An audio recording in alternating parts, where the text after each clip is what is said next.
Mutton खिचड़ी। बिलासपुर नामक गांव में एक बहुत फेमस होटल था। उसका नाम था माँ के हाथ का खाना।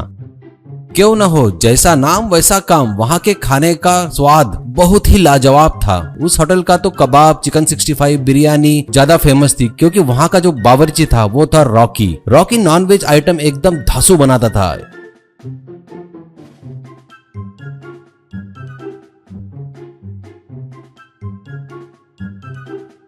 उस होटल में जो एक बार आता था वो बार बार आता था। दूर दूर से लोग वहाँ पे खाने आते थे और कहते नॉन वेज अगर खाना है तो होटल माँ के हाथ का खाना में जाना।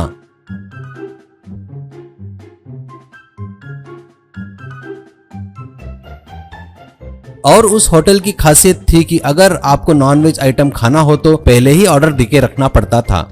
एक दिन होटल का मालिक मुन्ना बहुत परेशान था, क्योंकि किसी ने ऑर्डर देकर बीच में ही चला गया और वो ऑर्डर काफी बड़ा था। इससे मुन्ना थोड़ा चिढ़ गया था, क्योंकि उस ऑर्डर में बहुत सारा माल लग गया था, जैसे तेल, मसाले, चावल इत्यादि। वो सब वेस्ट हो जाएगा सोचकर मुन्ना रॉकी से कहता है, रॉकी अब से ऑर्डर के पैसे पहले ही लेना पड़ेगा, नहीं तो अपना ऐसा ही नुकसान होगा। तभी रॉकी समझाता है मुन्ना को, आप टेंशन मत लो जी, मैं संभाल लूंगा। ये जो सामान है ना, मैं इससे कुछ न कुछ बना दूंगा, इसे वेस्ट नहीं होने दूंगा। मुन्ना, सच में वेस्ट नहीं होने देगा? इससे क्या बनाएगा? तो ऐसा किया तो मैं तुझे इनाम दूंगा। बस क्या था, मुन्ना एक हंडी में मटन डालता है, उसमें सब मसाले डालता है,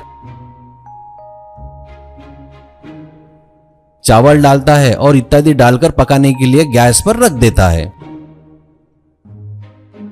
इतने में दो ग्राहक आते हैं और पूछते हैं, इस होटल में सबसे बढ़िया चीज, सबसे बढ़िया डिश कौन सा है? तब रॉकी कहता है, हमारे होटल में हर डिश जबरदस्त और लाजवाब होती है सर, पर मटन खिचड़ी सबसे ज्यादा फेमस है। ग्राहक, तो ठीक है, 2 प्लेट मटन खिचड़ी लेकर आओ।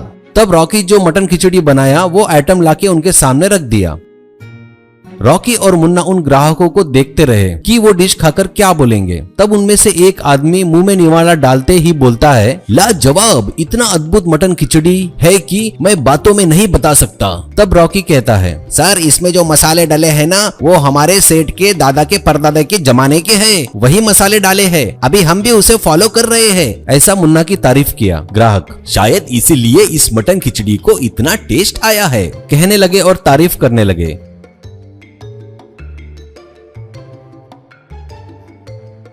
मुन्ना रॉकी की बातों को ध्यान से सुन रहा था। रॉकी उसका और उसके खानदान की तारीफ कर रहा था। जो माल वेस्ट हो रहा था उससे लाजवाब डिश बनाना, उसके ऊपर विश्वास करना, प्यार करना, ये देख मुन्ना बहुत खुश हो गया। तभी मुन्ना को आइडिया आया, रॉकी को पगार देने पर इतना अच्छा काम कर रहा है, ईमानदारी से, मेहनत से और लगन से कर रहा है, अगर मैं इस होटल में पार्टनरशिप दिया तो वो और भी अच्छा काम करेगा। तभी रॉकी को बुलाकर वो बोलता है, मुन्ना, रॉकी, तूने जो अभी समझदारी दिखाई, इस होटल के लिए तुझे कितना प्यार है, मुझे समझ में आया है। मैं तुझे इनाम नहीं, इस होटल में पार्टनरशिप देना चाहता हूँ। ये सुन रॉकी बहुत खुश होता है और मुन्ना का हाथ जोड़कर आभार व्यक्त करता है।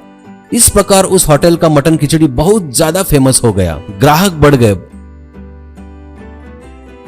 प्रॉफिट बढ़ गया और मुन्ना और रॉकी का नाम भी काफी हो गया। इस प्रकार दोनों ने काफी पैसे कमाए, गाड़ी, घोड़ा, बंगला, गाड़ी सब कुछ लिया, बैंक बैलेंस भी अच्छा बना लिया। इस मटन खिचड़ी की वजह से हंसी खुशी रहने लगे।